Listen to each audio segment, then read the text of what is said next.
연말이 다가올수록 공기는 차가워지는데 이상하게 마음은 더 무거워집니다. 한 해를 버텨냈다는 안도감보다 아직 끝나지 않은 문제들이 조용히 숨을 조입니다.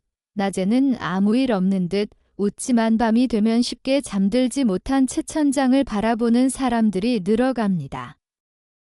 이유 없이 가슴이 답답하고 작은 말 한마디에도 마음이 쉽게 무너집니다. 바쁘게 살아왔지만 정작 내 영혼이 어디로 가고 있는지 한 번도 묻지 못한 채 또 하루를 넘깁니다.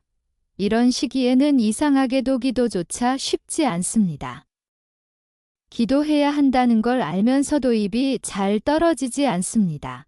무슨 말을 해야 할지 모르겠고 같은 말만 반복하는 내 모습이 부끄러워지기 때문입니다. 주님, 도와주세요.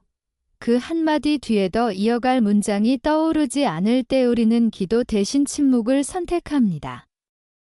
그리고 그 침묵 속에서 염려는 조용히 그러나 분명하게 자라나기 시작합니다.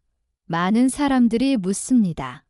왜 기도해도 마음이 변하지 않느냐고, 왜 말씀을 들어도 삶은 그대로냐고, 혹시 하나님이 나를 외면하신 것은 아니냐고, 그러나 질문에 방향이 처음부터 잘못되었을지도 모릅니다. 이 문제는 하나님이 응답하지 않으시는 것이 아니라 우리가 어떤 상태로 기도의 자리에 서 있는가에 있을지도 모릅니다. 같은 기도라도 같은 말씀이라도 마음이 어디에 서 있느냐에 따라 전혀 다른 결과를 낳기 때문입니다. 성경에는 놀라울 만큼 솔직한 장면이 등장합니다. 감옥에 gat혀 있고 앞날을 알 수 없으며 생명까지 위협받던 한 사람이 오히려 이렇게 말합니다. 기뻐하라. 상황만 놓고 보면 가장 절망적이어야 할 사람의 입에서 나온 말이기에 이 한마디는 더 충격적입니다. 그는 도망칠 수도 없었고 현실을 바꿀 힘도 없었습니다. 그러나 그의 말에는 이상할 정도의 확신이 담겨 있었습니다. 그 확신은 상황에서 나온 것이 아니었습니다. 그가 보고 있던 것은 문제 너머에 계신 하나님이었기 때문입니다. 이 말씀 앞에서 우리는 멈춰 서게 됩니다. 혹시 우리는 기도를 시작하기도 전에 이미 마음속으로 포기하고 있지는 않았는지, 혹시 기도의 첫 자리를 염려와 두려움에게 내어주고 있지는 않았는지, 이제부터 전혀 다른 이야기가 시작되려 합니다. 말씀을 전하는 사람이 정작 그 말씀 앞에서 자유롭지 못했다면 그 고백은 어디에 두어야 할까요? 이 이야기는 누군가를 감동시키기 위한 간증이 아니라 차마 꺼내기 어려웠던 한 목사의 부끄러운 진실에서 시작됩니다. 사람들 앞에서는 항상 담담했습니다. 염려하지 마십시오. 하나님이 책임지십니다. 기도하면 반드시 길이 열립니다. 입에서 나오는 말들은 늘 정답처럼 보였습니다. 성경 구절도 정확했고 논리도 흠잡을 데 없었습니다. 설교가 끝나면 고개를 끄덕이는 성도들도 많았습니다. 그런데 강단에서 내려오는 순간 모든 것이 달라졌습니다. 사무실 문을 닫고 혼자 남았을 때 마음 깊은 곳에서 전혀 다른 목소리가 고개를 들기 시작했습니다. 이번 달 재정은 괜찮을까? 교회는 이대로 괜찮은 걸까? 성도들의 마음은 혹시 멀어지고 있는 건 아닐까? 내 설교는 정말 하나님의 뜻일까?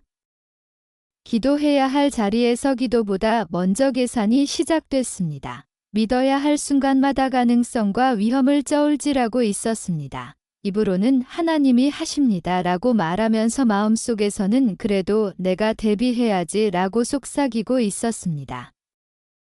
어느 날 밤 설교 원고를 붙잡고 앉아 있다가 문득 이런 생각이 들었습니다. 나는 지금 누구에게 설교하고 있는 걸까? 성도들일까? 아니면 나 자신일까? 말씀을 준비할수록 마음은 더 조급해졌고 기도의 시간은 점점 짧아졌습니다.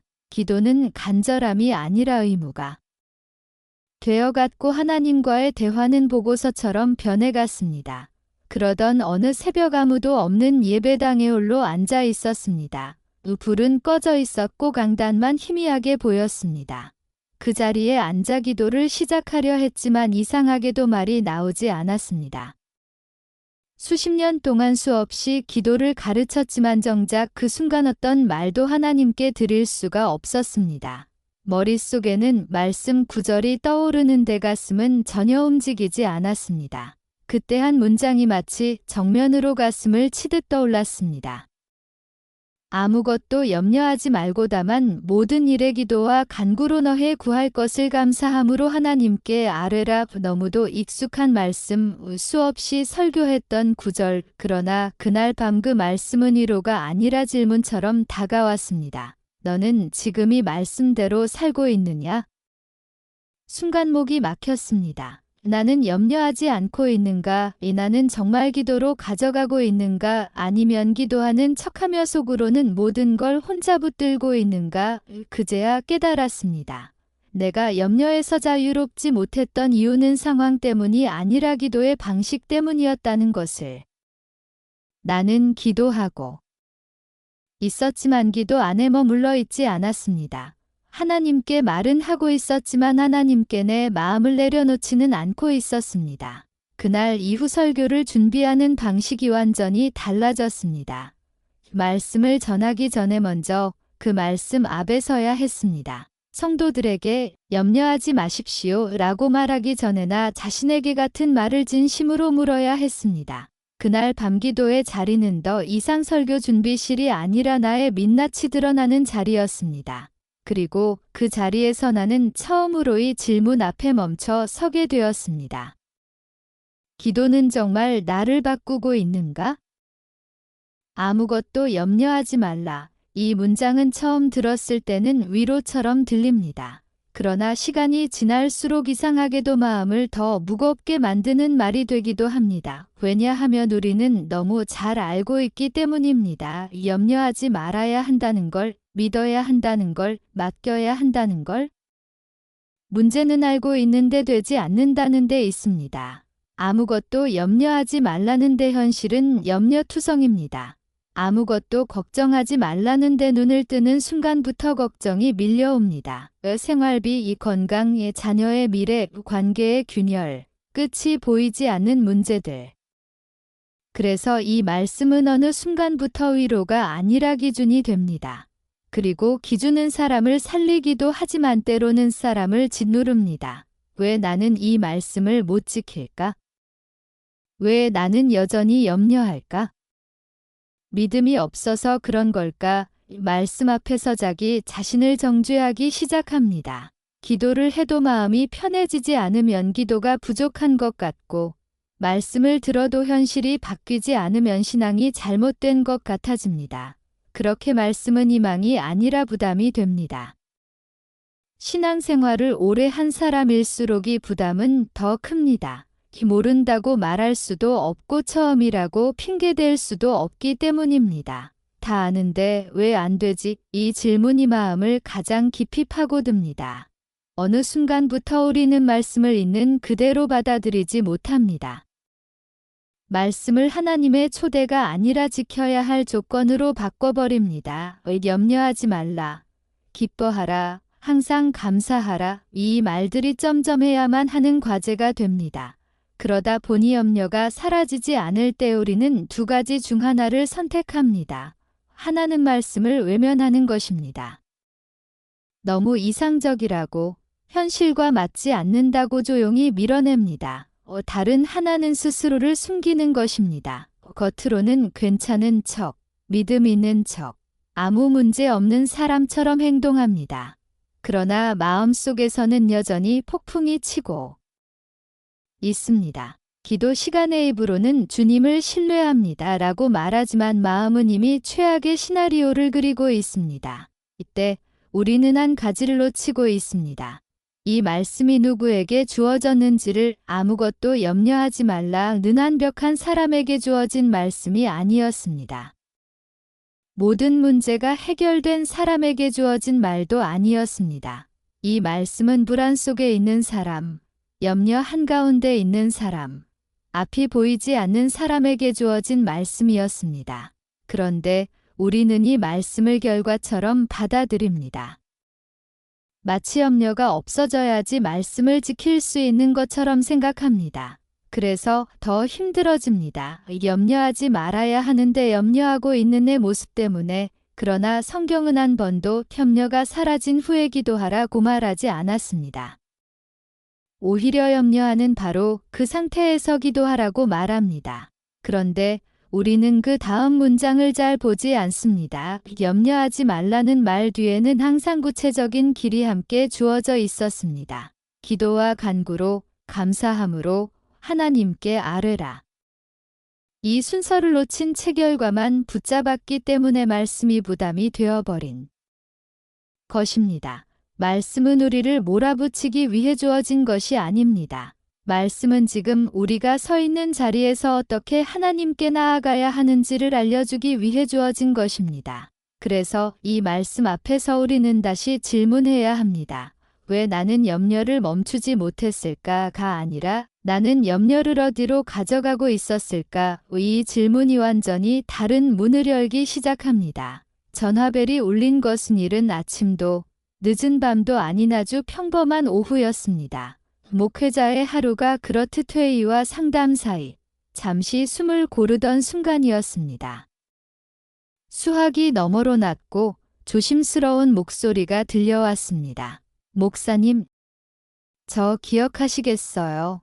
68세, 교회에서 오래 알고 지낸 한 권사님의 목소리였습니다. 그분은 늘 웃으며 인사했고 아무 문제 없는 사람처럼 보였습니다.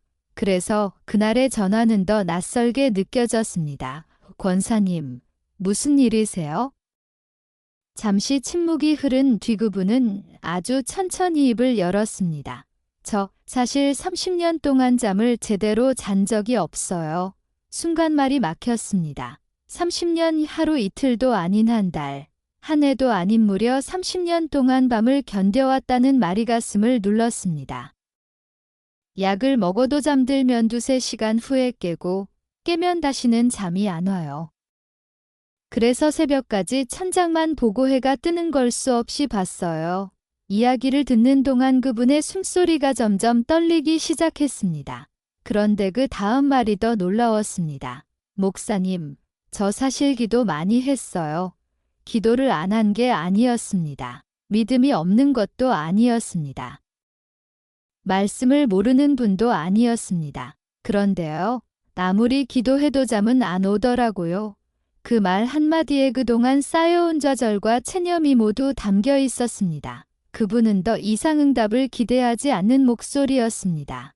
그날 상담은 길지 않았습니다. 다만 한 가지 제안을 했습니다. 권사님, 이번엔 조금 다르게 기도해 보실래요? 그분은 잠시 망설이다가 어떡해요? 라고 물었습니다. 그 문제부터 말하지 말고 말씀부터 천천히 그대로 따라 기도해 보세요. 빌립보서 4장. 하루에 한 번씩만 3번만 해보세요. 기도 제목을 늘어놓지 말고 설명도 붙이지 말고 그냥 말씀의 순서대로 입으로 읽고 마음으로 따라가 보라고 했습니다. 전화기 너머에서 권사님은 작게 웃으셨습니다. 그게 될까요? 확신에 찬 질문이 아니라 혹시나 하는 마지막 기대 같은 물음이었습니다. 그렇게 통화는 끝났습니다. 솔직히 말하면 저 역시 큰 기대를 하지 않았습니다. 30년 불면증 이 말씀 몇 번으로 바뀔 거라고 확신할 수는 없었습니다. 그런데 사흘 뒤 다시 전화가 울렸습니다. 이번에는 전혀 다른 목소리였습니다. 숨이 가볍고 말이 빨랐습니다. 이 목사님, 저 잠들었어요. 그 한 문장에 모든 설명이 들어 있었습니다. 어제는 말씀 읽다가 중간에 기억이 없어요. 눈을 떴더니 아침이었어요. 30년 동안 한 번도 경험하지 못한 아침이었다고 했습니다. 권사님은 울면서 웃었습니다. 웃으면서 울었습니다. 이게 우연일까요?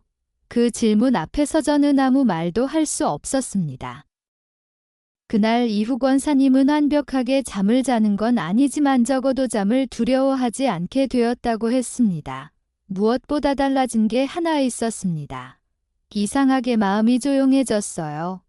문제가 다 해결된 것도 아니고 상황이 바뀐 것도 아니었습니다. 그런데 마음이 먼저 잠들기 시작한 것입니다. 그날 이후 이 질문이 제 안에 깊이 남았습니다. 왜 30년 동안 기도해도 변하지 않던 것이 말씀의 순서를 따라 기도했을 때 움직이기 시작했을까? 무엇이 달랐을까? 그 차이는 시간도, 열심도, 간절함도 아니었습니다. 기도의 방식이었습니다. 많은 사람들이 이렇게 말합니다. 저는 기도 많이 했어요. 할 수 있는 만큼은 다 해봤어요. 이제 더 이상 방법이 없어요. 그 말 속에는 지친 마음과 포기 직전의 순결이 함께 섞여 있습니다. 그런데 한 가지 질문을 조심스럽게 던져야 할 순간이 옵니다. 정말 기도를 안 한 걸까? 아니면 기도는 했지만 중요한 것을 놓치고 있었던 걸까? 30년 불면증을 겪은 권사님의 이야기는 여기서 멈추지 않았습니다. 그 사건은 단순한 체험담이 아니라 하나의 문을 열어 젖혔습니다. 왜 어떤 기도는 아무 일도 일어나지 않는 것처럼 보이고 왜 어떤 기도는 짧은 시간 안에 마음을 흔들어 놓는가? 차이는 간절함의 양이 아니었습니다. 눈물의 깊이도 아니었고 기도 시간의 길이도 아니었습니다. 그 차이는 기도의 순서가 있었느냐는 데 있었습니다. 우리는 대부분 기도를 이렇게 시작합니다. 이 문제부터 꺼냅니다. 아픔부터 말합니다. 두려움부터 토해냅니다. 기도의 시작이 곧 현실의 나열입니다. 물론 하나님은 우리의 문제를 모르지 않으십니다. 숨기라고 하신 적도 없습니다. 그러나 문제는 기도의 시작 자리를 문제가 차지해버릴 때 마음의 중심도 문제가 차지하게 된다는 것입니다. 기도를 하면서도 마음은 점점 더 불안해집니다. 말할수록 상황은 더 커지고 하나님은 점점 멀어지는 것처럼 느껴집니다. 이때 우리는 기도를 했는데도와 더 힘들어졌는지 이해하지 못합니다. 빌립보서 4장은 전혀 다른 길을 보여줍니다. 그 말씀은 염려하지 말라고 말하기 전에 먼저 마음이 어디를 향해야 하는지 보여줍니다. 기쁨, 관용, 주님이 가까이 계심, 기도는 이 인식에서 출발합니다. 이 문제가 아니라 하나님이 먼저입니다. 상황이 아니라 주님의 존재가 먼저입니다. 이 순서가 뒤바뀌는 순간 기도는 요청이 아니라 호소가 됩니다. 믿음이 아니라 버팀이 됩니다. 권사님에게 말씀의 순서대로 기도해보라고 말했을 때 그 안에는 이 비밀이 숨어 있었습니다. 기도를 내 마음의 흐름대로가 아니라 말씀의 흐름에 내 마음을 맞추는 것. 그것은 억지로 생각을 바꾸는 것이 아니라 말씀 안으로 마음을 옮기는 작업이었습니다. 말씀을 읽는 동안 염려가 사라진 것은 아니었습니다. 이 문제가 해결된 것도 아니었습니다. 그런데 마음의 중심이 조용히 이동하기 시작했습니다. 이 문제 한가운데서 하나님 앞으로. 기도의 순서가 바뀌자 마음의 무게도 달라졌습니다. 우리는 흔히 응답이 오지 않는 이유를 하나님 쪽에서 찾습니다. 침묵하신다. 기다리게 하신다. 아직 때가 아니다. 물론 그럴 때도 있습니다. 그러나 때로는 응답이 늦는 것이 아니라 기도가 제자리를 찾지 못하고 헤매고 있었던 것은 아닐까요? 기도는 하나님을 설득하는 시간이 아니라 내 마음이 하나님 앞에 정렬되는 시간입니다. 그래서 순서가 중요합니다. 무엇을 말하느냐 보다 어디서부터 시작하느냐가 기도의 방향을 결정합니다. 문제에서 시작한 기도는 문제에 머물게 만들고 하나님에서 시작한 기도는 문제를 내려다보게 만듭니다. 이 차이는 생각보다 큽니다. 기도의 순서는 형식이 아니라 영적인 위치입니다. 어디에 서서 기도하고 있는가? 이 질문 앞에서 우리는 처음으로 기도를 다시 배우게 됩니다. 기도의 순서를 말할 때 많은 사람들은 이렇게 반응합니다. 기쁨으로 시작하라고요? 지금 이 상황에서요. 그 말 속에는 솔직한 당혹감이 담겨 있습니다. 왜냐하면 우리에게 기쁨은 결과이기 때문입니다. 이 문제가 해결되면 기뻐하고 상황이 좋아지면 감사하고 응답이 오면 웃습니다. 그래서 기도의 시작을 기쁨으로 하라는 말은 현실을 모르는 이야기처럼 들리기도 합니다. 그러나 빌립보서 4장은 이 상식을 정면으로 뒤집습니다. 주 안에서 항상 기뻐하라. 이 말은 평안한 사람에게 주어진 문장이 아니었습니다. 여유 있는 사람에게 건넨 조언도 아니었습니다. 이 말을 쓴 사람은 감옥 안에 있었습니다. 자유를 빼앗겼고 앞날은 불확실했고 내일을 장담할 수 없었습니다. 그런데 그의 첫 단어는 기쁨이었습니다. 이 대목에서 우리는 멈춰 서야 합니다. 왜 그는 기쁨으로 시작했을까? 왜 문제를 말하지 않고 상황을 설명하지 않고 기쁨을 먼저 말했을까? 그 이유는 기쁨이 감정이 아니라 선택이기 때문입니다. 그리고 그 선택은 현실을 부정하는 것이 아니라 시선을 옮기는 행위였습니다. 바울은 문제가 없어서 기뻐한 것이 아니라 문제보다 크신 분을 먼저 보았기 때문에 기뻐할 수 있었습니다. 그래서 그의 기쁨에는 조건이 붙지 않았습니다. 주 안에서 이 짧은 표현이 모든 차이를 만듭니다. 기쁨의 근거가 상황이 아니라 주님이기 때문입니다. 우리는 보통 기도를 이렇게 시작합니다. 주님, 너무 힘듭니다. 주님, 상황이 왜 이렇게 됐습니까? 주님, 도대체 언제까지입니까? 이 기도가 잘못된 것은 아닙니다. 그러나 이 기도는 나를 문제 한가운데에 세워둡니다. 반면 기쁨으로 시작하는 기도는 나를 하나님 앞에 먼저 세웁니다. 주님, 지금도 주님이 계심을 믿습니다. 이 한 문장이 마음의 방향을 완전히 바꿉니다. 기쁨은 웃으라는 말이 아닙니다. 억지로 밝아지라는 요구도 아닙니다. 기쁨은 주님을 다시 중심에 두는 선언입니다.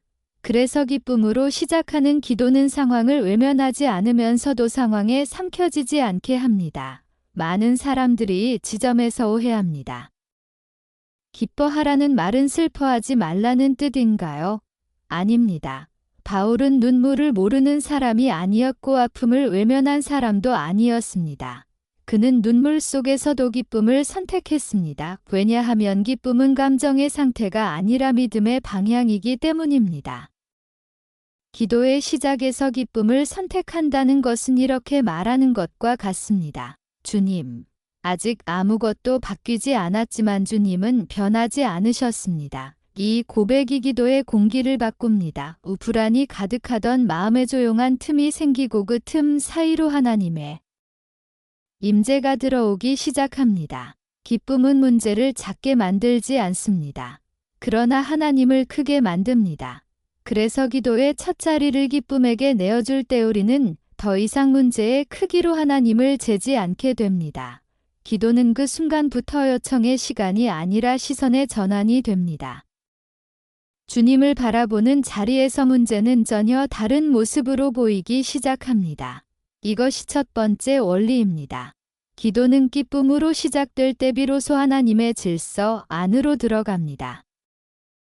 기쁨으로 기도를 시작하라는 말이 말처럼 쉽지 않다는 것을 가장 먼저 고백해야 할 사람은 바로 그분이었습니다. 사람들은 그분을 볼 때마다 항상 단정하고늘 침착한 집사라고 말했습니다.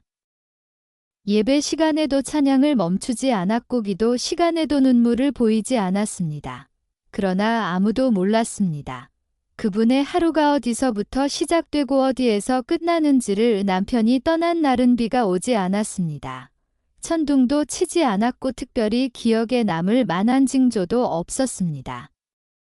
그저 아침에 나갔고 저녁에 돌아오지 않았을 뿐이었습니다. 전화 한 통으로 모든 것이 끝났습니다. 장례가 끝난 뒤 사람들은 위로의 말을 건넸고 그분은 고개를 끄덕이며 감사하다고 말했습니다. 하지만 집 문을 닫는 순간 그 어떤 소리도 더 이상 위로가 되지 않았습니다. 밤이 되면 집 안은 너무 조용했고 그 조용함은 귀가 아니라 가슴을 울렸습니다. 기도를 하려고 무릎을 꿇었지만 기도는 시작되지 않았습니다. 입술은 움직였지만 마음은 텅 비어 있었습니다. 주님, 그 한 단어 뒤에 아무 말도 이어지지 않았습니다. 기쁨으로 시작하는 기도는 그분에게 가장 먼 이야기처럼 느껴졌습니다. 기쁨이라는 단어는 마치 이제는 사용하지 않는 언어처럼 느껴졌습니다. 그러던 어느 날 말씀 묵상 중에 문장이 눈에 들어왔습니다. 주 안에서 항상 기뻐하라. 그 순간 그분은 성경을 덮고 말았습니다. 이 말은 나 같은 사람에게 해당되지 않아 상처가 깊을수록 말씀은 더 멀게 느껴졌습니다. 그러나 며칠 뒤 그분은 다시 같은 말씀 앞에 앉아 있었습니다.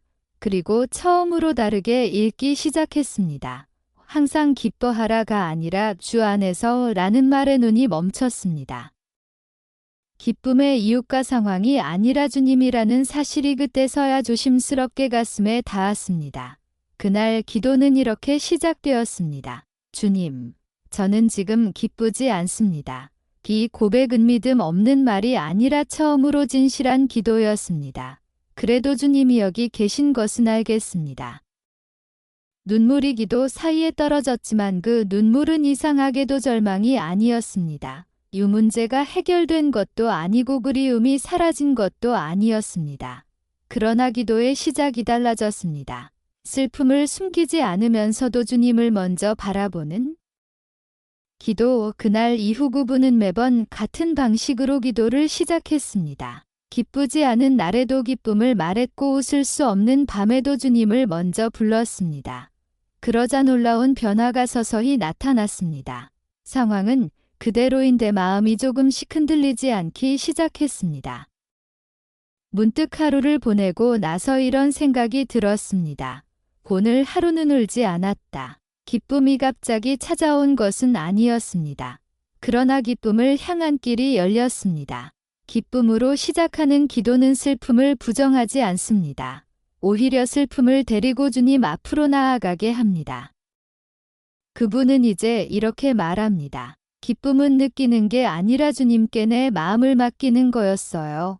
기도의 첫 자리를 기쁨에게 내어주자 슬픔은 더 이상 주인이 되지 못했습니다. 그리고 그 자리에서 아무도 예상하지 못했던 회복이 조용히 시작되고 있었습니다.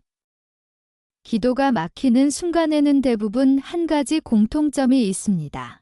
아무리 기도해도 마음이 가벼워지지 않고 아무리 말씀을 읽어도 생각이 정리되지 않을 때 그 안에는 붙잡고 있는 무언가가 반드시 있습니다. 우리는 보통 그것을 문제라고 부릅니다. 상처라고 말하고 억울함이라고 설명합니다. 그러나 성경은 그것을 조금 다른 이름으로 부릅니다. 관용하지 못하는 마음. 빌립보서 4장은 기도의 두 번째 자리에 놀랍게도 이 단어를 놓습니다.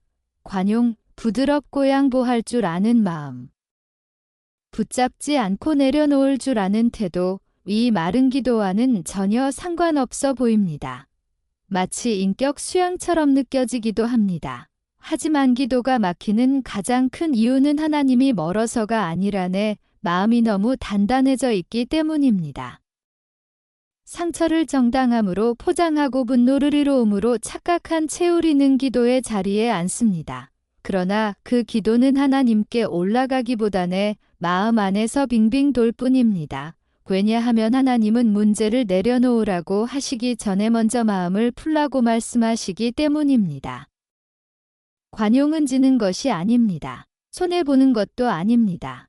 관용은 하나님께 판결권을 넘기는 행위입니다. 이 일에 대해 제가 판단하지 않겠습니다. 제가 붙잡고 있지 않겠습니다. 이 고백이 없이는 기도는 언제나 자기 변호로 끝납니다. 기도의 시간에 우리는 하나님께 말씀드린다고 생각하지만 실제로는 자기 자신에게 설명하고 있는 경우가 너무 많습니다. 왜 내가 화가 날 수밖에 없는지, 왜 내가 이렇게 아플 수밖에 없는지, 왜 상대가 잘못했는지, 이 설명이 길어질수록 기도는 점점 무거워집니다. 어느 날 한 집사님이 이렇게 말했습니다. 기도할 때마다 가슴이 더 답답해져요. 이상한 말처럼 들리지만 너무 흔한 고백입니다. 기도는 마음을 가볍게 해야 하는데 오히려 더 무겁게 만드는 이유는 하나입니다. 내려놓지 않았기 때문입니다. 관용은 상대방을 위한 미덕이 아니라 기도를 위한 조건입니다. 마음을 쥔 채 기도하면 기도는 하나님의 손을 붙잡는 시간이 아니라 내 주먹을 더 꽉 쥐는 시간이 됩니다. 그래서 빌립보서 4장은 기도를 가르치기 전에 이렇게 말합니다. 너희 관용을 모든 사람에게 알게 하라. 이 말은 사람을 의식하라는 뜻이 아니라 내 마음의 태도를 드러내라는 뜻입니다. 나는 지금 붙잡고 있는가 아니면 내려놓고 있는가. 관용은 감정이 풀린 뒤에 할 수 있는 것이 아닙니다. 결심입니다. 지금은 아직 마음이 풀리지 않았지만 그래도 주님께 맡기겠습니다. 이 결심이 기도의 문을 엽니다. 관용하지 못한 마음으로는 하나님을 가까이 느낄 수 없습니다. 왜냐하면 그 마음은 항상 누군가를 밀어내고 있기 때문입니다.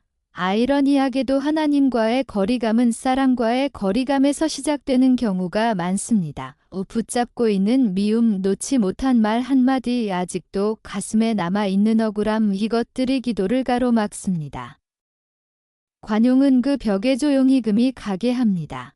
그리고 그 틈으로 하나님의 평강이 들어오기 시작합니다. 기도가 막힐 때 우리는 더 큰 믿음을 구하려고 합니다. 그러나 하나님은 더 큰 믿음 대신 더 부드러운 마음을 요구하십니다. 기도의 두 번째 자리는 능력이 아니라 태도의 자리입니다. 이 자리를 통과하지 못하면 아무리 기도해도 마음은 계속 제자리에 머뭅니다. 그래서 기도는 여기서부터 본격적으로 다시 시작됩니다. 그날 밤은 특별할 것 없는 평범한 밤이었습니다. 10년 동안 이어진 갈등이 그날로 끝날 것이라고 누구도 예상하지 못했습니다. 그 중에서도 가장 놀란 사람은 바로 그분 자신이었습니다. 그분은 기도를 포기한 사람이 아니었습니다. 오히려 기도를 너무 오래 한 사람이었습니다. 며느리의 이름이 기도 속에서 빠진 적은 단 한 번도 없었습니다. 그러나 그 이름은 축복이 아니라 항상 한숨과 함께 불려졌습니다. 주님, 저 아이가 왜 저럴까요? 주님, 제가 뭘 그렇게 잘못했나요? 주님, 이 억울함을 언제까지 참아야 합니까? 기도는 계속됐지만 마음은 조금도 가벼워지지 않았습니다. 오히려 기도를 하면 할수록 분노는 더 또렷해졌고 상처는 더 깊어졌습니다. 사람들은 말했습니다. 시간이 약이에요. 나이가 들면 다 내려놔요. 그러나 10년이 지나도 아무것도 내려놓아지지 않았습니다. 그날 저녁 말씀을 읽다가 한 문장이 가슴에 멈춰 섰습니다. 관용을 모든 사람에게 알게 하라. 이 말은 위로가 아니라 정면 충돌처럼 느껴졌습니다. 지금 이 상황에서 내가 관용하라고? 성경을 덮고 싶었습니다. 그러나 이상하게도 그 문장이 계속 머릿속에서 떠나지 않았습니다. 관용이라는 말이 용서하라는 말처럼 들렸기 때문입니다. 그분은 속으로 반박했습니다. 용서받아야 할 사람은 내가 아니야? 먼저 사과해야 할 사람도 내가 아니야. 그 논리는 너무도 완벽했습니다. 그래서 마음은 더 단단해졌습니다. 그날 밤 기도의 자리에 앉았지만 기도는 시작되지 않았습니다. 문득 이런 생각이 들었습니다. 내가 지금 붙잡고 있는 건 정당함일까? 아니면 내 자존심일까? 그 질문 앞에서 한동안 아무 말도 하지 못했습니다. 그리고 처음으로 이렇게 기도했습니다. 주님, 제가 옳은 걸 증명하지 않겠습니다. 그 말이 입 밖으로 나오는 순간 가슴이 이상하게 아려왔습니다. 그동안 기도라는 이름으로 얼마나 많은 변론을 늘어놓았는지 그제야 보였습니다. 주님, 이 문제의 판결권을 제가 쥐고 있었네요. 눈물이 말을 끊었습니다. 그 기도는 길지 않았습니다. 설명도 없었고 요청도 없었습니다. 다만 내려놓는 말 한 문장뿐이었습니다. 그날 밤 기적 같은 일이 일어난 것은 아니었습니다. 며느리에게서 전화가 온 것도 아니고 사과 메시지가 도착한 것도 아니었습니다.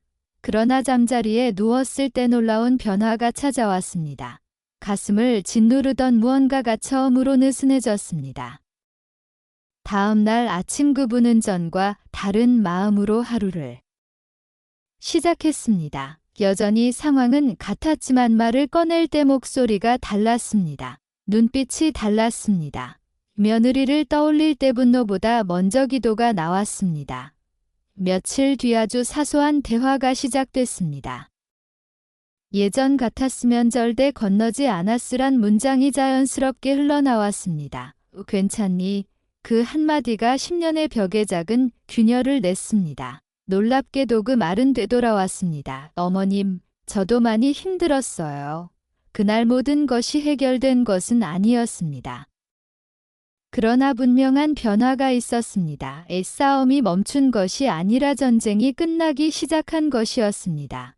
관용은 상대를 바꾸는 힘이 아닙니다. 관용은 내 마음의 위치를 바꾸는 선택입니다. 그리고 마음의 위치가 바뀔 때 관계의 방향도 조용히 움직이기 시작합니다.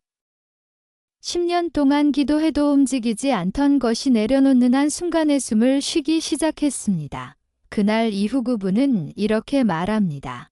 기도가 응답된 게 아니라 제가 기도의 자리에 제대로 서기 시작한 것 같아요. 염려는 사라지라고 명령한다고 사라지지 않습니다. 오히려 염려하지 말아야 한다고 다짐할수록 염려는 더 집요해집니다. 왜냐하면 염려는 감정이 아니라 흐름이기 때문입니다. 흐름은 막는다고 멈추지 않습니다. 그 방향을 바꿀 때만 달라집니다. 그래서 빌립보서 4장은 염려를 없애라고 말하지 않습니다. 염려를 다른 곳으로 옮기라고 말합니다. 염려하지 말라. 대신 기도하라. 이 대신이라는 단어가 모든 것을 바꿉니다. 우리는 보통 염려와 기도를 전혀 다른 시간으로 나눕니다. 낮에는 염려하고 밤에는 기도합니다. 이 문제는 염려로 이미 지쳐버린 뒤에 기도의 자리에 앉는다는 데 있습니다. 그때의 기도는 이미 방향을 잃었습니다. 빌립보서 4장이 말하는 기도는 염려가 생긴 그 순간에 시작되는 기도입니다. 이 염려가 떠오르면 그 자리에 기도를 놓는 것입니다. 생각을 정리한 뒤가 아니라 마음이 흔들리는 바로 그때 많은 사람들이 이렇게 말합니다. 기도하려고 하면 생각이 너무 많아져요. 그 말은 기도에 실패했다는 뜻이 아니라 염려가 기도의 입구에 도착했다는 신호입니다. 염려는 기도의 재료입니다. 기도를 방해하는 적이 아니라 기도로 옮겨져야 할 내용입니다. 그러나 우리는 염려를 품은 채 기도하려 합니다. 그래서 기도는 시작되었지만 염려는 그대로 남아 있습니다. 이 염려를 기도로 바꾼다는 것은 이것을 의미합니다. 이 염려를 마음속에서 혼자 굴리지 않는 것, 염려를 하나님께 말로 꺼내는 것, 염려를 기도문으로 번역하는 것, 예를 들어 이런 식입니다. 앞으로 어떻게 될지 너무 불안합니다. 이 문장은 염려입니다. 그러나 이렇게 바뀔 수 있습니다. 주님, 제가 앞날을 보지 못해 불안해하고 있습니다. 염려가 기도가 되는 순간입니다. 이 문제는 그대로인데 위치는 달라집니다. 내 가슴에서 하나님의 손으로. 염려를 기도로 바꾸지 않으면 염려는 계속해서 내 안에서 커집니다. 하지만 염려를 기도로 옮기는 순간 염려는 더 이상 혼자가 아닙니다. 하나님과 함께 다루어지기 시작합니다. 여기서 중요한 오해가 하나 있습니다. 염려를 기도로 바꾸면 염려가 즉시 사라질 것이라고 생각하는 것입니다. 성경은 그렇게 약속하지 않습니다. 대신 이렇게 말합니다. 모든 일의 기도와 간구로 너의 구할 것을 하나님께 아뢰라. 염려가 사라진다고 말하지 않고 아뢰라고 말합니다. 아뢰다는 것은 결과를 맡긴다는 뜻입니다. 이 과정에서 우리의 역할은 염려를 해결하는 것이 아니라 염려를 하나님께 전달하는 것입니다. 그 이후의 일은 하나님의 영역입니다. 많은 사람들이 기도를 하면서도 염려를 내려놓지 못하는 이유는 기도가 끝난 뒤에도 염려를 다시 집어들기 때문입니다. 기도 후에 이렇게 말합니다. 그래도 걱정되네. 그 순간 염려는 다시 내 손으로 돌아옵니다. 이 염려를 기도로 바꾼다는 것은 한 번의 행위가 아니라 반복적인 선택입니다. 이 염려가 올라올 때마다 기도로 옮기는 것, 또 올라오면 다시 옮기는 것. 이 과정 속에서 놀라운 변화가 일어납니다. 염려의 양이 줄어들기 전에 염려에 대한 내 반응이 바뀝니다. 예전에는 염려가 오면 잠을 빼앗겼다면 이제는 염려가 오면 기도가 시작됩니다. 이것이 염려를 이기는 방식입니다. 애싸워서 이기는 것이 아니라 옮겨서 이기는 것입니다. 염려는 내가 통제할 수 없는 미래에 대한 반응이지만 기도는 하나님께 맡기는 현재의 선택입니다. 그래서 염려를 기도로 바꾸는 순간 현재는 다시 하나님의 손 안으로 들어갑니다. 이 전환이 기도의 중심을 완전히 바꿉니다. 염려가 기도를 삼키던 삶에서 기도가 염려를 이끌어가는 삶으로 이제 기도는 불안을 숨기는 시간이 아니라 불안을 하나님께 건네는 시간이 됩니다. 그 밤은 유난히 길었습니다. 시계는 새벽 2시를 지나 있었고 집안은 조용했지만 그의 머릿속은 조금도 잠들지 않았습니다. 간병이라는 이름의 하루는 끝난 적이 없었습니다. 낮에도 밤에도 그의 삶은 누군가의 호흡과 누군가의 고통에 맞춰져 있었습니다. 몸은 침대에 누워 있었지만 마음은 병실 한가운데 서 있었습니다. 혹시 숨이 멎지는 않을지, 갑자기 통증이 심해지지는 않을지, 내가 잠든 사이 무슨 일이 생기지는 않을지, 이 생각들은 기도보다 먼저 머리를 차지했습니다. 기도를 하려고 하면 기도가 시작되기도 전에 상황이 떠올랐고 상황을 떠올리다 보면 기도는 어느새 걱정의 목록이 되어버렸습니다. 주님, 지켜주세요. 이 말은 기도였지만 동시에 불안의 확인이기도 했습니다. 기도를 마치고 나면 마음은 더 예민해졌고 잠은 더 멀어졌습니다. 그는 스스로를 책망했습니다. 믿음이 약해서 그렇지.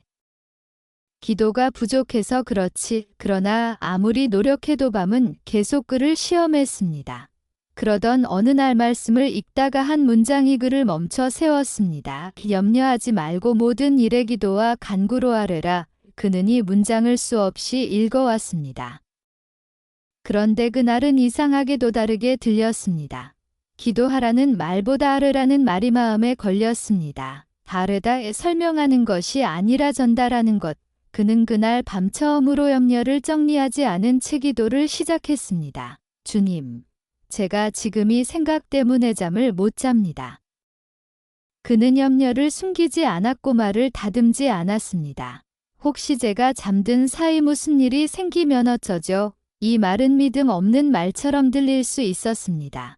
그러나 그에게는 처음으로 정직한 기도였습니다. 염려를 기도 안으로 그대로 가져왔기 때문입니다. 기도는 짧았습니다. 문장을 이어가지도 못했고 마무리도 없었습니다. 그저 염려를 하나님 앞에 놓아두는 것으로 끝냈습니다. 놀라운 일은 그 다음에 일어났습니다. 염려가 사라진 것은 아니었습니다. 상황이 바뀐 것도 아니었습니다. 그러나 마음이 조금 느슨해졌습니다. 그는 그날 처음으로도 시간 이상 잠들었습니다. 완전한 휴식은 아니었지만 그에게는 기적과도 같은 시간이었습니다. 그날 이후 밤마다 같은 방식으로 기도하기 시작했습니다. 이 염려를 없애려 하지 않고 염려를 하나님께 옮기는 기도. 염려가 떠오를 때마다 기도를 덧붙이는 것이 아니라 기도로 염려를 바꾸는 것. 시간이 지나면서 놀라운 변화가 서서히 나타났습니다. 이 염려가 줄어들기 전에 염려가 찾아오는 방식이 달라졌습니다. 예전에는 염려가 오면 가슴이 먼저 조여왔다면 이제는 염려가 오면 입술이 먼저 움직였습니다. 기도는 문제를 해결하는 도구가 아니라 마음을 맡기는 자리라는 사실을 그는 몸으로 배우고 있었습니다. 6개월이 지나자 완벽하지는 않지만 잠을 두려워하지 않게 되었습니다. 밤이 와도 최악의 상황을 상상하지 않았고 잠들기 전에 염려를 혼자 끌어안지 않았습니다. 그는 이렇게 말합니다. 염려가 없어져서 잠을 잔 게 아니에요. 염려를 혼자 감당하지 않게 되니까 잠이 오더라고요. 염려를 기도로 바꾸는 일은 마음을 단단하게 만드는 것이 아니라 마음을 하나님께 넘겨드리는 일이었습니다. 그날 이후 밤은 더 이상 그를 무너뜨리는 시간이 아니라 기도가 가장 솔직해지는 시간이 되어가고 있었습니다. 감사는 응답이 온 뒤에 하는 것이라고 우리는 배워왔습니다. 그래서 아직 해결되지 않은 상황 앞에서 감사하라는 말은 때로는 잔인하게 들리기도 합니다. 지금 이렇게 힘든데 무엇이 감사한가? 아직 아무것도 변하지 않았는데와 감사해야 하는가? 이 질문은 너무도 정직합니다. 그러나 빌립보서 4장은 우리가 알고 있던 감사의 순서를 조용히 뒤집습니다. 기도와 간구로 구할 것을 아뢰되 감사함으로 응답 후의 감사가 아니라 아뢰는 순간의 감사. 이 지점에서 많은 사람들이 걸려 넘어집니다. 감사할 이유가 없다고 생각하기 때문입니다. 하지만 성경이 말하는 감사는 상황 평가가 아니라 신뢰의 표현입니다. 감사는 문제가 해결되었습니다 라는 보고가 아니라 주님께 맡겼습니다 라는 선언입니다. 우리는 보통 기도할 때 미래를 붙잡으려 합니다. 어떻게 될지, 이 결과가 무엇일지, 실패하면 어쩌는지, 그래서 기도는 점점 더 무거워집니다. 그러나 감사가 들어오는 순간 기도의 무게 중심이 미래에서 현재로 이동합니다. 주님, 아직은 모르지만 그래도 주님께 맡길 수 있음에 감사합니다. 이 고백은 상황을 부정하지 않으면서도 마음을 하나님께 고정시킵니다. 한 가정이 있었습니다.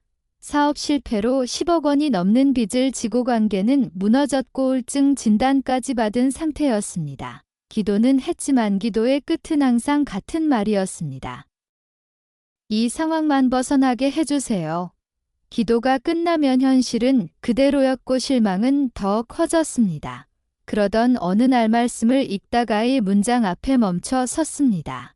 감사함으로 아뢰라. 그날 그 가정의 기도는 처음으로 이렇게 바뀌었습니다. 주님, 이 상황이 감사하지는 않지만 그래도 저희를 놓지 않으시는 주님이 계셔서 감사합니다. 그 감사는 상황에 대한 감사가 아니라 관계에 대한 감사였습니다. 그 기도 이후 빚이 바로 사라진 것도 아니고 문제가 즉시 해결된 것도 아니었습니다. 그러나 기도의 분위기가 완전히 달라졌습니다. 기도감에 달리는 시간이 아니라 숨을 쉬는 시간이 되었습니다. 감사는 기도에 숨 쉴 틈을 만들어줍니다. 불안으로 가득 찬 기도는 점점 숨이 막히지만 감사가 섞인 기도는 마음을 열어줍니다. 중요한 것은 무엇을 감사하느냐가 아니라와 감사하느냐입니다. 우리는 결과 때문에 감사하려 하지만 성경은 하나님 때문에 감사하라고 말합니다. 그래서 감사는 믿음의 언어입니다. 주님, 아직은 이해되지 않지만 주님이 선하시다는 것을 믿습니다. 이 믿음의 고백이 기도를 전혀 다른 차원으로 끌어올립니다. 감사는 현실을 바꾸기 위한 기술이 아닙니다. 감사는 현실 속에서도 하나님을 잃지 않기 위한 선택입니다. 그래서 감사함으로 아뢰는 기도는 응답을 재촉하지 않습니다. 대신 마음을 하나님의 시간 안에 머물게 합니다. 그 가정은 몇 달이 지나서야 조금씩 길이 보이기 시작했다고 말합니다. 그러나 그들은 이렇게 고백합니다. 이 문제가 풀리기 전에 이미 마음이 먼저 풀어졌어요. 감사는 문을 여는 열쇠가 아니라 문 앞에서 기다릴 수 있게 하는 힘이었습니다. 기도의 감사가 들어오자 하나님을 설득하려는 마음은 사라지고 하나님을 신뢰하려는 마음이 자리를 잡기 시작했습니다. 응답이 오기 전에 감사하는 기도는 하나님을 결과의 도구가 아니라 관계의 주인으로 다시 모셔오는 기도였습니다. 이 순간부터 기도는 요청이 아니라 동행이 됩니다. 그날의 감사는 누구의 눈으로 보아도 이해되지 않는 감사였습니다.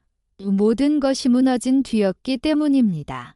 사업은 이미 정리 단계였고 통장에는 마이너스 숫자만 남아 있었으며 집 안에는 말수가 사라진 부부만 마주 앉아 있었습니다. 기도는 오래전부터 간절함을 잃어가고 있었습니다. 기도를 해도 기대하지 않았고 말씀을 읽어도 위로받지 못했습니다. 하루하루를 버티는 것 자체가 신앙의 전부처럼 느껴졌습니다. 그런데 그날 밤 기도 중에 전혀 다른 질문이 마음을 건드렸습니다.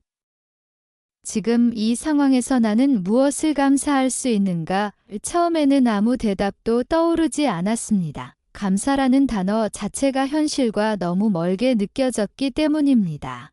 그러나 한참을 침묵한 끝에 아내가 조심스럽게 입을 열었습니다. 그래도 우리가 같이 있다는 건 감사하지 않아? 그 한 문장이 방 안의 공기를 완전히 바꿔놓았습니다. 이 문제는 그대로였지만 시선이 조금 옮겨졌습니다. 그래도 오늘 하루를 무사히 보냈다는 건 감사하지. 감사는 갑자기 풍성해진 감정이 아니라 하나씩 꺼내는 선택이었습니다. 그날의 기도는 이렇게 이어졌습니다. 주님, 저희가 지금 너무 약해서 미래를 볼 수는 없지만 그래도 오늘을 함께 견디게 하셔서 감사합니다. 이 감사는 눈물이 섞인 감사였고 확신 없는 감사였으며 조심스러운 감사였습니다. 그러나 그 감사는 그날 밤 기도의 방향을 완전히 바꾸어 놓았습니다. 하나님께 무엇을 달라고 말하기 전에 하나님이 이미 주고 계신 것을 보게 되었기 때문입니다. 놀라운 일은 그 다음에 일어났습니다. 이 문제가 해결된 것도 아니고 돈이 생긴 것도 아니었습니다. 그런데 마음이 조금 가벼워졌습니다. 잠자리에 들었을 때 이전처럼 끝없는 계산이 머리를 채우지 않았습니다. 내일은 모르겠지만 오늘은 주님께 맡겼다. 이 생각 하나가 마음을 잠재웠습니다. 그날 이후 그 가정의 기도는 달라졌습니다. 기도의 끝에 항상 감사를 하나 더 붙였습니다. 상황이 나아져서가 아니라 하나님이 떠나지 않으셨다는 이유로 며칠 뒤 작은 변화가 나타나기 시작했습니다. 부부 사이의 대화가 조심스럽게 다시 시작되었고 서로를 향한 말에서 원망이 줄어들었습니다. 감사는 상황을 바꾸기 전에 관계를 회복시키기 시작했습니다. 그리고 그 관계의 회복은 다시 기도에 힘을 되살려 놓았습니다. 감사는 문제를 무시하는 태도가 아니었습니다. 오히려 문제 한가운데서도 하나님을 놓지 않겠다는 선언이었습니다. 그래서 그 가정의 감사는 조용했지만 단단했습니다. 몇 달 뒤 작은 일거리가 들어왔고 그 작은 시작이 조금씩 길이 되었습니다. 그러나 그들은 이렇게 말합니다. 상황이 바뀌어서 감사할 수 있었던 게 아니에요. 감사하기 시작했기 때문에 상황을 다르게 보게 된 거예요. 감사는 기적을 강요하지 않습니다. 감사는 하나님을 결과의 책임자로 몰아붙이지 않습니다. 대신 하나님을 지금 이 순간 이동행자로 모십니다. 그날의 감사는 응답을 끌어낸 기술이 아니었습니다. 그날의 감사는 무너진 마음 위에 하나님이 다시 서실 자리를 내어드린 선택이었습니다. 그리고 그 자리에서 아무도 예상하지 못한 회복은 이미 조용히 시작되고 있었습니다. 평안이라는 단어는 너무 쉽게 사용되지만 정작 가장 낯선 단어이기도 합니다. 많은 사람들이 평안을 문제가 없는 상태라고 생각합니다. 그래서 문제가 남아있는 한평안은 올 수 없다고 단정합니다. 그러나 빌립보서 4장이 말하는 평안은 그런 종류의 평안이 아닙니다. 그 평안은 상황이 정리된 뒤에 조용히 찾아오는 보너스 같은 감정이 아니라 상황 한가운데로 직접 들어오는 하나님의 응답입니다. 기도와 간구로 감사함으로 하려면 하나님의 평강이 너의 마음과 생각을 지키시리라. 여기서 우리는 한 가지를 놓치기 쉽습니다. 하나님의 평강은 문제를 제거하겠다고 약속하지 않습니다. 대신 마음과 생각을 지키겠다고 말합니다. 이 차이는 생각보다 큽니다. 우리는 문제가 사라지기를 기도하지만 하나님은 문제 속에서 우리가 무너지지 않기를 원하십니다. 평강은 환경의 변화가 아니라 내면의 보호입니다. 그래서 하나님의 평강은 설명되지 않습니다. 성경은 그것을 모든 지각에 뛰어나다고 표현합니다. 이 말은 이해를 초월한다는 뜻입니다. 논리로는 납득할 수 없고 상식으로는 설명할 수 없습니다. 이 상황에서 이렇게 마음이 가라앉지, 이 질문이 바로 하나님의 평강이 임했다는 신호입니다. 많은 사람들이 기도를 하다가 이 지점에서 멈춥니다. 왜냐하면 아무 일도 해결되지 않은 것처럼 보이기 때문입니다. 그러나 하나님의 평강은 문제가 해결되었다는 증거가 아니라 하나님이 개입하셨다는 표시입니다. 마치 폭풍 속에서 배를 묶는 닭과 같습니다. 파도는 여전히 치지만 배는 떠내려가지 않습니다. 평강은 기분이 좋아지는 것이 아니라 마음이 붙들리는 것입니다. 한 성도가 이렇게 말한 적이 있습니다. 이 문제는 그대로인데 이상하게 무너지지 않더라고요. 그 말 속에는 모든 설명이 들어 있었습니다. 그는 문제를 이긴 것이 아니라 문제에 삼켜지지 않았습니다. 하나님의 평강은 마음과 생각을 지킨다고 했습니다. 왜 마음과 생각일까요? 왜 행동이나 상황이 아니라 마음과 생각일까요? 왜냐하면 우리는 상황 때문에 무너지는 것이 아니라 생각 때문에 무너지기 때문입니다. 최악의 시나리오를 혼자 상상하고 아직 오지도 않은 내일을 미리 살아버리기 때문입니다. 하나님의 평강은이 생각의 폭주를 멈추게 합니다. 이 문제를 없애지는 않지만 문제가 생각을 지배하지 못하게 막습니다. 그래서 평강이 임하면 사람은 결정을 미루지 않아도 되고 두려움에 쫓기지 않아도 됩니다. 기도가 끝난 뒤 상황은 그대로인데 마음이 지켜졌다면 그 기도는 이미 응답을 받은 것입니다. 이 지점에서 많은 사람들이 묻습니다. 그럼 아무것도 안 변해도 괜찮은 건가요? 아닙니다. 변화는 마음에서 시작됩니다. 마음이 지켜질 때 삶의 방향도 흔들리지 않습니다. 하나님의 평강은 문제를 무시하게 만드는 마취제가 아니라 문제를 직면할 수 있게 하는 힘입니다. 두려움 없이 현실을 바라보게 하고 조급함 없이 다음을 기다리게 합니다. 그래서 하나님의 평강은 기도의 끝이 아니라 기도의 다음 단계입니다. 평강이 임하면 우리는 하나님의 손이 이미 움직이고 있음을 알게 됩니다.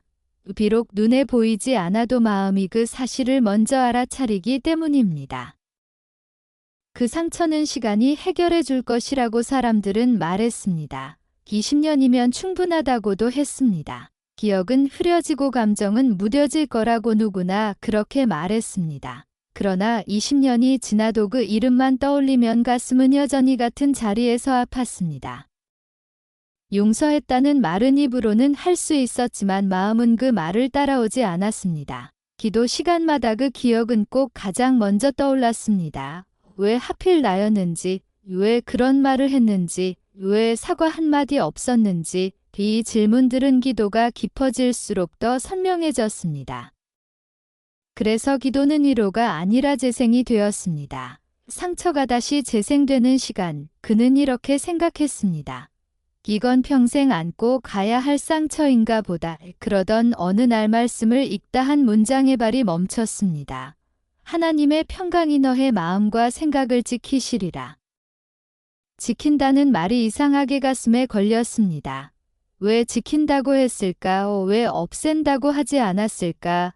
그는 그날 밤 처음으로 다른 기도를 시작했습니다. 주님, 이 기억을 없애 달라고 기도하지 않겠습니다. 그 말은 스스로에게도 충격이었습니다. 대신이 기억 앞에 서재. 마음을 지켜주세요. 그는 용서할 수 있게 해달라고도 말하지 않았습니다. 아직 그럴 수 없다는 걸 알고 있었기 때문입니다. 다만 무너지지 않게 지켜달라고 기도했습니다. 기도는 길지 않았고 눈물도 적었습니다. 그러나 그날 밤 이상한 일이 일어났습니다. 기억은 여전히 떠올랐지만 그 기억이 가슴을 찌르지 않았습니다. 아프긴 했지만 삼키지는 않았습니다. 마치 상처 위에 얇은 막이 덮인 것처럼 고통이 한 발짝 뒤로 물러섰습니다. 그는 그 차이를 정확히 느꼈습니다. 이 문제가 해결된 게 아니라 마음이 지켜지고 있다는 느낌.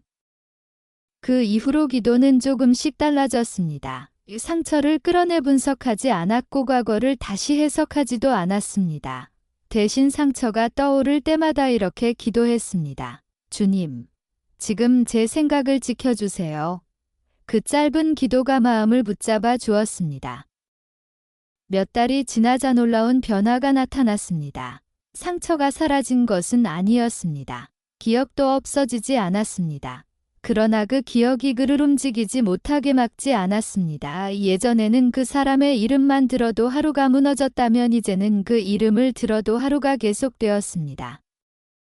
이것이 하나님의 평강이었습니다. 평강은 아픔이 없는 상태가 아니라 아픔 속에서도 버틸 수 있는 힘이었습니다. 그는 뒤늦게 이 사실을 깨달았습니다. 하나님은 상처를 지우는 분이 아니라 상처 위에서도 나를 세우는 분이라는 것을, 그래서 평강은 기분이 아니라 보호였습니다. 그 보호가 마음과 생각을 지키기 시작하자 삶은 다시 앞으로 움직였습니다. 그는 이제 이렇게 말합니다. 이 용서가 먼저가 아니었어요. 평강이 먼저 왔어요. 마음이 지켜지니까 용서도 조급하지 않게 기다릴 수 있었어요. 하나님의 평강은 상처의 깊이를 부정하지 않습니다. 대신 그 깊이 속에서도 우리가 빠지지 않게 붙들어 줍니다. 그리고 그 보호 속에서 상처는 더 이상 삶의 주인이 아니라 지나온 흔적으로 자리를 옮기기 시작합니다. 그날 이후 그의 기도는 달라졌습니다. 이 문제를 없애달라는 기도보다 마음을 지켜달라는 기도가 먼저 나왔습니다. 그리고 그 기도는 조용히 그러나 분명하게 삶을 다시 살아가게 만들고 있었습니다. 사람들은 마음이 흔들릴 때 감정부터 붙잡으려 합니다. 기분을 다스리고 마음을 진정시키고 눈물을 멈추려고 애씁니다. 그러나 성경은 전혀 다른 곳을 가리킵니다. 마음은 생각을 따라 움직인다는 사실입니다. 그래서 빌립보서 4장은 평강 다음에 갑자기 생각의 이야기를 꺼냅니다. 무엇이든지 참되며 경건하며 옳으며 정결하며 사랑할 만하며 칭찬할 만한 것, 이 말은 생각을 훈련하라는 요구처럼 들립니다. 그래서 많은 사람들이 여기서 부담을 느낍니다. 생각까지 관리하라고요. 그러나 이 말씀은 통제의 명령이 아니라 방향의 제안입니다. 생각은 비워두면 아무 방향으로나 흘러갑니다. 특히 기도가 끝난 뒤에 생각은 가장 취약합니다. 기도 중에는 하나님을 바라보다가도 기도가 끝나면 다시 현실의 계산으로 되돌아갑니다. 그래서 기도는 했는데 마음은 다시 무거워집니다. 문제는 기도가 부족해서가 아니라 생각이 기도 이후를 지배하기 때문입니다. 한 성도가 이렇게 말한 적이 있습니다. 기도할 때는 괜찮은데 기도 끝나고 나면 다시 불안해져요. 그 말은 기도가 실패했다는 뜻이 아니라 생각이 다시 방향을 잃었다는 신호입니다. 생각은 항상 어딘가를 향합니다. 과거를 향하면 후회로 흐르고 미래를 향하면 불안으로 흐릅니다. 그래서 성경은 생각의 기준을 제시합니다. 참된 것, 옳은 것, 선한 것, 이 기준은 현실을 외면하라는 말이 아니라 현실을 해석하는 틀을 바꾸라는 말입니다. 문제는 그대로인데 해석이 달라지는 순간 마음의 반응도 달라집니다. 생각을 바꾸라는 말은 억지로 긍정하라는 말이 아닙니다. 괜찮아질 거야 라고 자기 암시를 주는 것도 아닙니다. 생각을 바꾼다는 것은 무엇을 붙잡고 무엇을 놓을지 선택하는 것입니다. 예를 들어 이런 생각이 떠오를 때가 있습니다. 이번에도 안 되면 나는 끝이야. 이 생각은 사실처럼 느껴지지만 사실이 아닙니다. 그 순간 생각을 이렇게 옮길 수 있습니다. 지금은 끝처럼 보이지만 하나님은 여기서도 일하실 수 있다. 상황은 그대로인데 생각의 주인은 바뀝니다. 이 훈련은 한 번으로 끝나지 않습니다. 생각은 계속해서 되돌아옵니다. 그래서 말씀은 생각하라고 말합니다. 생각을 한 번 고르는 것이 아니라 계속 머물게 하라는 뜻입니다. 이 과정에서 놀라운 변화가 일어납니다. 마음이 먼저 차분해지기 전에 생각이 먼저 질서를 찾습니다.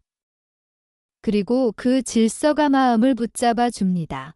한 성도는 이렇게 고백했습니다. 예전에는 생각이 폭주하면 감정이 무너졌어요. 지금은 생각이 올라오면 말씀이 같이 떠올라요. 이것이 생각이 바뀌기 시작했다는 신호입니다. 생각은 삶의 방향타입니다. 아무리 기도를 해도 생각이 계속 절망을 향하면 삶은 끝쪽으로 흘러갑니다. 그래서 기도는 생각 훈련으로 이어져야 합니다. 말씀으로 생각을 채우지 않으면 염려가 그 자리를 차지합니다. 생각을 바꾼다는 것은 삶을 속이는 것이 아니라 삶을 하나님의 시선으로 다시 보는 일입니다. 이 시선이 생길 때 사람은 같은 현실 속에서도 전혀 다른 선택을 하게 됩니다. 기도는 마음을 바꾸고 말씀은 생각을 바꿉니다. 이 두 가지가 함께 움직일 때 삶은 조용히 그러나 확실하게 다른 방향으로 흘러가기 시작합니다.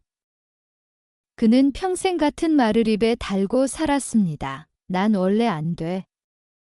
이 나이에 뭐가 달라지겠어?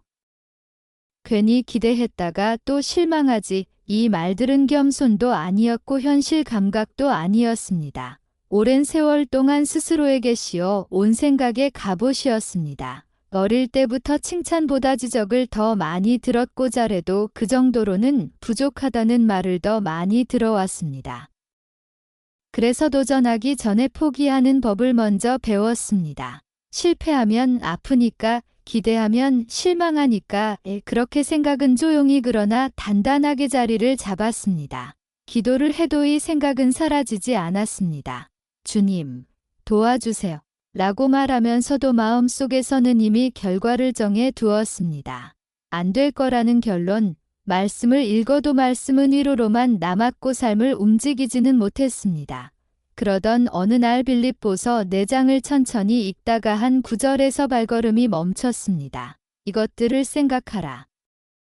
그는 이 말이 이상하게 불편했습니다. 왜냐하면 자신의 생각이 얼마나 부정적인지 그제야 보이기 시작했기 때문입니다. 생각은 습관이 되어 있었고 그 습관은 삶의 모든 선택에 영향을 미치고 있었습니다. 안 될 것 같아서 시작도 안 했어요. 어차피 실패할 거라서 도전하지 않았어요. 그는 문제가 없어서 변하지 못한 것이 아니라 생각이 먼저 문을 닫고 있었음을 깨닫기 시작했습니다. 그날 이후 그는 기도의 끝에 하나의 질문을 붙이기 시작했습니다. 지금 이 생각은 말씀에 합당한가? 생각이 떠오를 때마다 그 질문을 던졌습니다. 처음에는 아무것도 달라지지 않는 것처럼 보였습니다. 여전히 부정적인 생각은 올라왔고 습관처럼 입 밖으로 같은 말이 나왔습니다. 그러나 한 가지가 달라졌습니다. 그 생각을 그대로 믿지 않게 되었습니다. 이건 사실이 아니라 내가 익숙해진 생각일 뿐이야. 이 구분이 그의 삶의 작은 틈을 만들어 주었습니다. 어느 날 새로운 일을 권유받았을 때 예전 같았으면 바로 거절했을 자리에서 그는 잠시 멈췄습니다. 그리고 이렇게 말했습니다.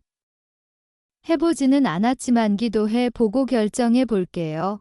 그 마른 자가 보였지만 그에게는 혁명이었습니다. 안 될 거라는 생각이 먼저가 아니라 하나님께가 보겠다는 선택이 먼저 나왔기 때문입니다. 시간이 지나면서 그의 언어가 조금씩 달라졌습니다. 난 원래 안 돼 대신 잘 모르겠지만 주님이 도와주시면 다를 수도 있지?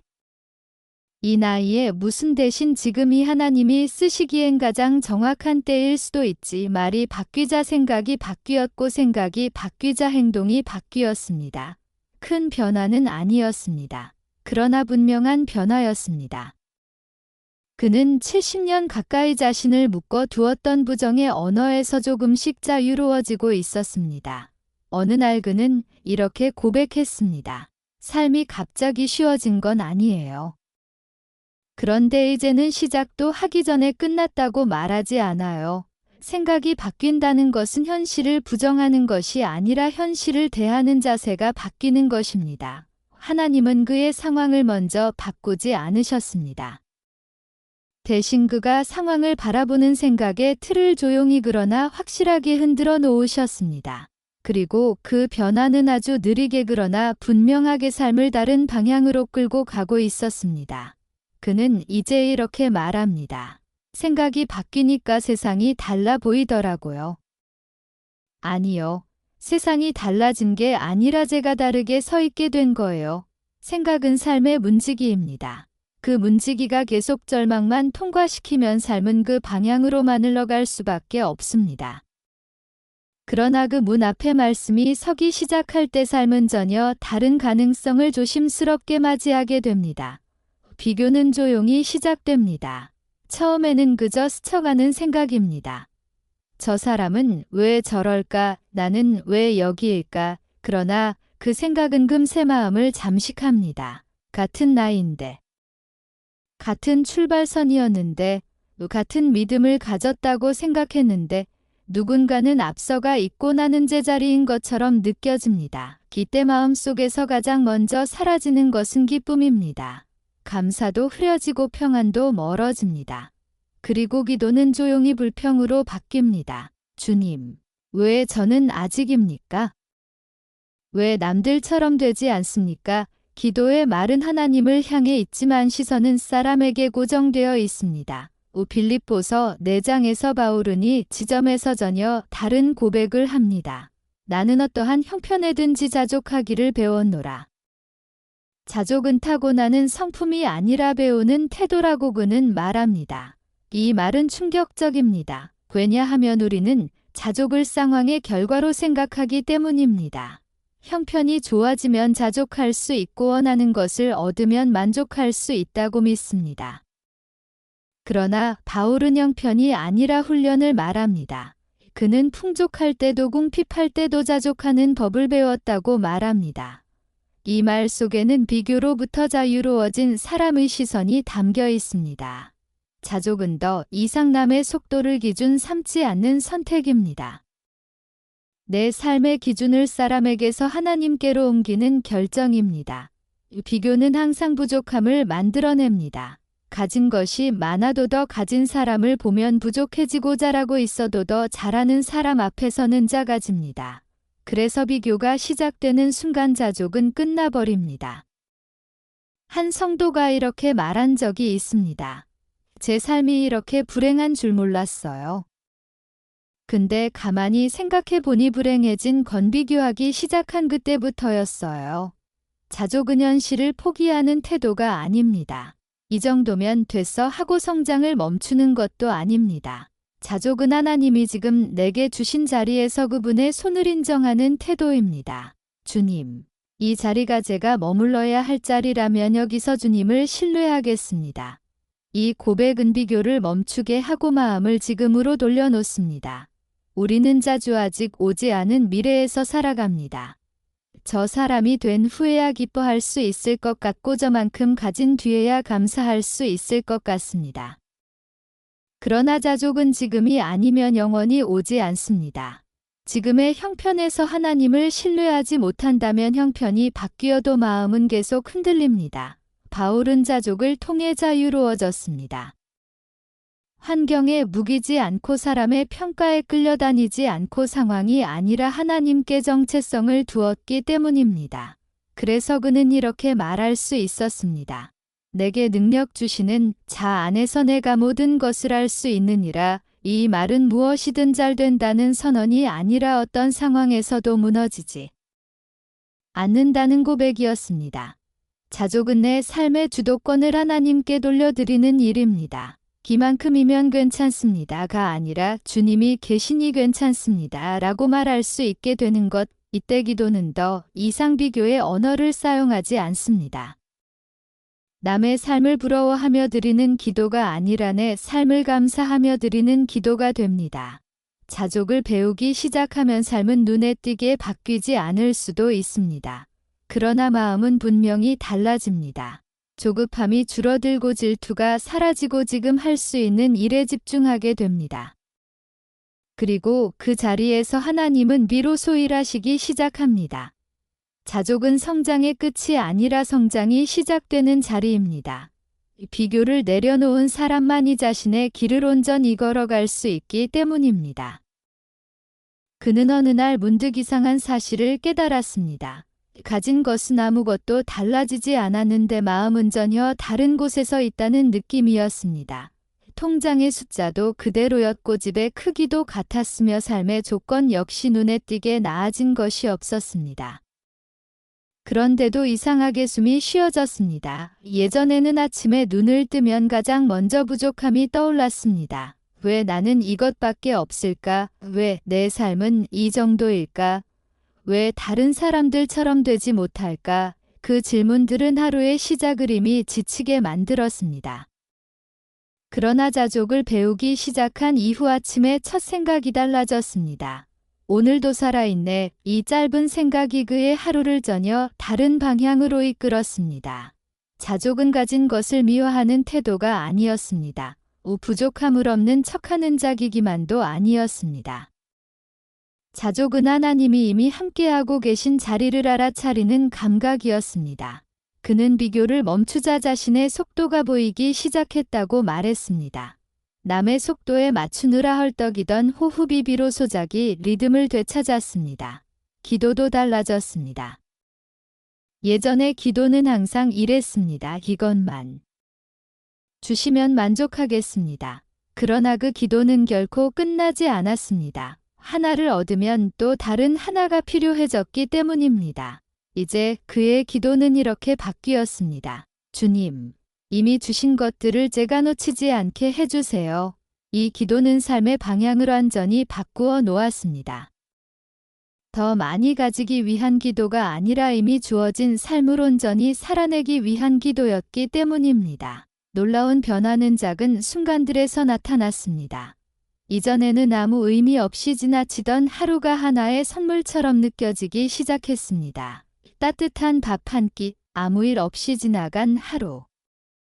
무사히 끝난 저녁, 자조근이 모든 것을 당연함에서 감사로 옮겨 놓았습니다. 그는 이제 다른 사람의 성공을 보아도 가슴이 조급해지지 않았습니다. 부러움 대신 이런 생각이 떠올랐습니다. 저 사람에게도 저 길이 있고 나에게는 내 길이 있구나. 자족은 패배를 인정하는 태도가 아니라 하나님이 각 사람에게 다른 길을 주셨음을 신뢰하는 태도였습니다. 그래서 그는 더 이상 자신의 삶을 누군가의 복사본으로 만들려고 하지 않았습니다. 작아 보여도 지금 주어진 자리에서 충실하려는 마음이 생겨났습니다. 그는 이렇게 고백했습니다. 삶이 갑자기 풍족해진 건 아니에요. 그런데 부족하다는 생각이 저를 지배하지 않게 됐어요. 자족은 가난을 미화하지도 않고 성공을 부정하지도 않습니다. 자족은 하나님이 내 삶의 주인이심을 인정하는 고백입니다. 주님, 지금 이 삶이 주님의 손 안에 있다면 저는 이 자리에서도 평안할 수 있습니다. 이 고백이 마음을 단단하게 만들었습니다. 상황이 흔들려도 정체성은 흔들리지 않았고 평가가 달라져도 자존은 무너지지 않았습니다. 자족을 배우자 삶의 무게중심이 완전히 이동했습니다. 결과에서 관계로, 성취에서 동행으로. 그는 더 이상 내일을 끌어당겨 오늘을 희생하지 않았습니다. 오늘을 살고 내일은 하나님께 맡길 수 있게 되었기 때문입니다. 기대 기도는 더 이상 불안한 요구가 아니라 차분한 동행이 되었습니다. 자족은 많이 가진 사람만의 특권이 아니었습니다. 오히려 하나님이 함께 하신다는 사실을 진짜로 믿는 사람에게만 허락된 자유였습니다. 그리고 그 자유 속에서 그는 처음으로 이런 고백을 할 수 있게 되었습니다. 주님, 이만하면 충분합니다. 아니, 조금 더 정확히 말하면 주님이 계시니 충분합니다.